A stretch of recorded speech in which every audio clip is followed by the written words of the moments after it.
Shalom shalom nshuti bakundwa dusange projet ya kwa mining muri kumwe na Rede Hardware reka turabire hamwe uburyo umuntu ashobora guswapinga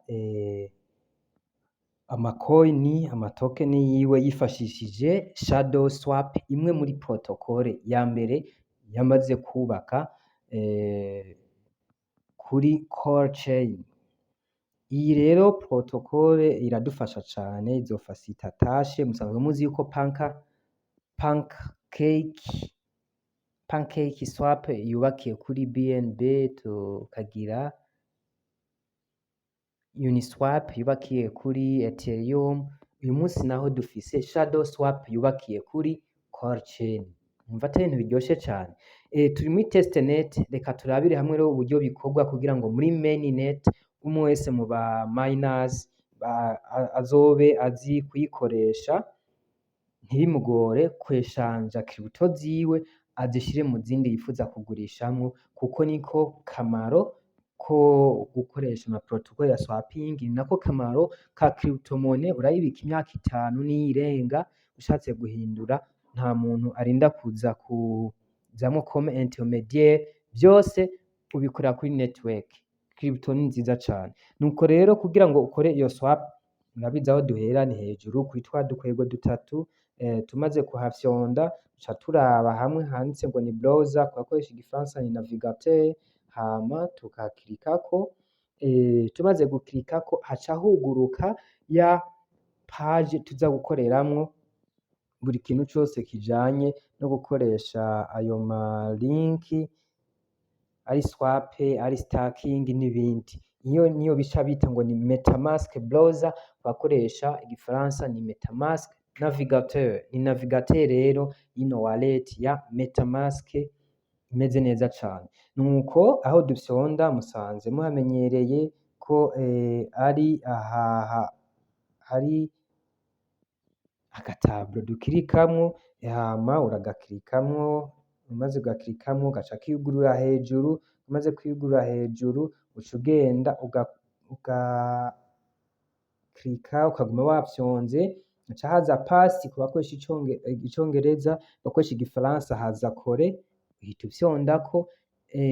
Murabona ko shadow baca berekana valeur yayo basha hano hejuru, baca berekana valeur yayo, naho baca bahita baguhereza ya link. Iyo link rero uza gukoresha ca website ni ya shadow swap. Ya Uniswap musanzwe muzi ko duhora tuyikoresha, siyo ngiye gukoresha, nkoresha shadow swap. Iyo shadow swap rero uhita ufyondako igaca yiyugurura, ukarindira rero ikuguruka igashika.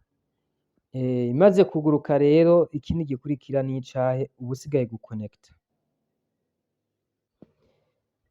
Aha rero uca uza ugafyonda handitse connect kugira uconnecte ya protocole, uyiconnecte na wallet yawe ya metamask uriko ukoreramwo iyo trading ico ushaka gukoreramwo iyo swapping. Ariko mu gihe usanzwe ufise wallet ya Coinbase ayo wasanzwe washizemo amatoken yawe ce yindi wallet niyo uca ukoresha. Aha rero duca dufyonda kuri connect. Dufyonze kuri connect ucaza kwiconnectinga wallet y'ugusanzwe uriko urakoresha, uca ugenda ukayikorako. Je ndiko nkoresha metamask.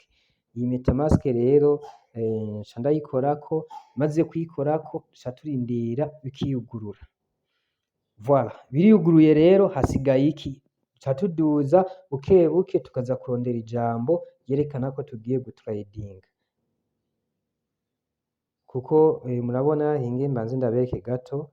Murabona ngaha hejuru arerekana yuko twamaze gushiramwo connexion entre core chain testnet hamwe na shadow swap. Uca umanuka musi rero ukaza kurabira ijambo ryanditse ngo trade now. Bisaba yuko twese tubimenya, ejo ni mainnet niyatangura ntihagire uwazoza aragorana ngo ntavyo nzi. Trade now, kandi ababimenye bavyigisha abandi. Hama urahita urifyondako iryo jambo, umaze kurifyondako baca baguhereza rero biri connect. bagwaye biri connecte, reka ndabigishe iki kintu, aho uza kwandika nihe, ufyonda ngaha niho uza kwandika hari 00, hama izo ugiye guswapinga zica ziza kwiyandika munsi. We nawe uhejeje ivyo uca uza gufyonda handitse ngo enter amount, sinzi ko muriko mugitahura, abakoresha igifaransa muca muraba ijambo rihanditse entre le montant, ngira ngo aho niho uca uza gukora bigaca bikunda. Akarorero mfyonze ngaha hejuru nkandikayo test call imwe, baca banyereka valere munsi, ushize mu mashadow token baca banyereka valere yayo ngaha. Test call imwe ingana n'amashadow 39.95.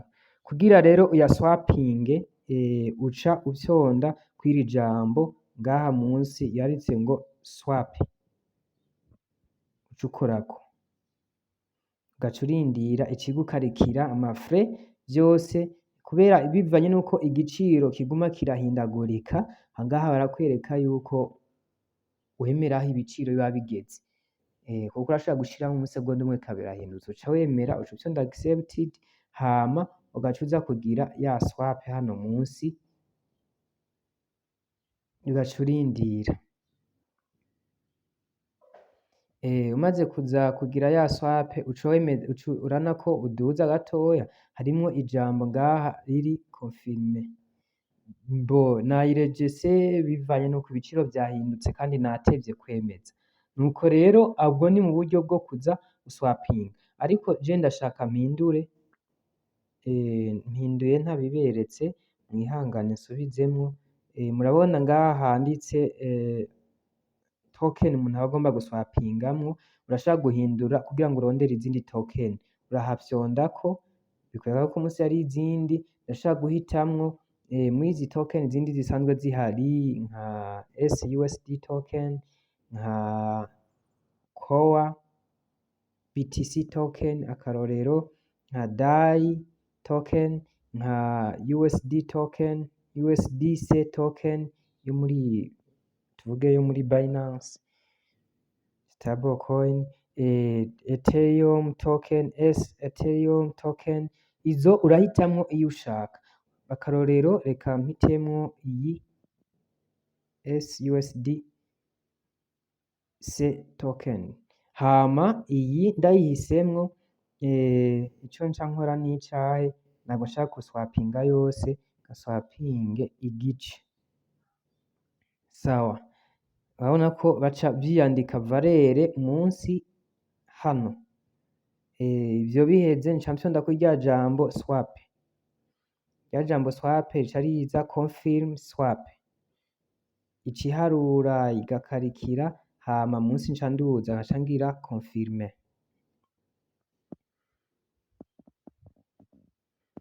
Urarindira igakarikira ikakonvertisa iyo protocole, hama biheze ica iguhereza ko transaction zabaye submitted, hama close. Ariko ndashaka turabire hamwe, irya token niyo nayiswapinze yari isanzwe itari muri metamask, nta contrat yayo nari mfise, baciye bansaba ko rero nshiramwo contrat yayo, turabe hano twese, baciye bansaba ko nshiramwo contrat yayo, bica bisanze gufyonda kw'iri jambo ngo add SUSDC to metamask, nca ndarifyondako iryo jambo, hama maze kurifyondako iryo jambo ryerekana ko mfiseho ubutunzi bwanje. Murabona ijambo ngaha munsi ryanditse ngo add token, sinzi rero ko mu gifaransa ni ajouter le jeton,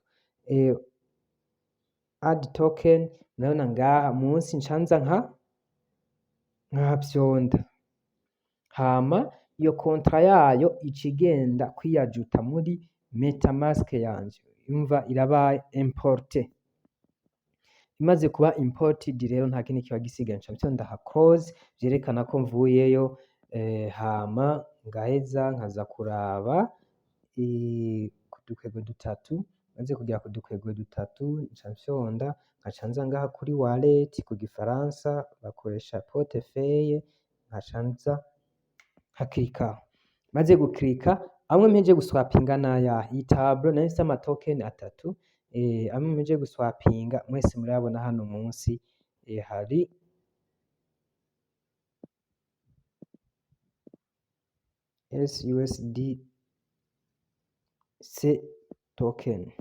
CUSDC token, nayo mpejeje guswapinga, nibaza yuko twese tuca tubitahura uburyo umuntu abikora, kwari kugira ngo ndabibereke, hama ivyo kugurisha n'ibindi urabizi ko ucuza ukayifyondako ngaha, ari umuntu yagusavye ugaca ufyonda kuri send, hama agaca aguhereza adresse, reka nkoreshe iyi turabe, sawa, hama maze kuguhereza adresse tuvuge uca wandika,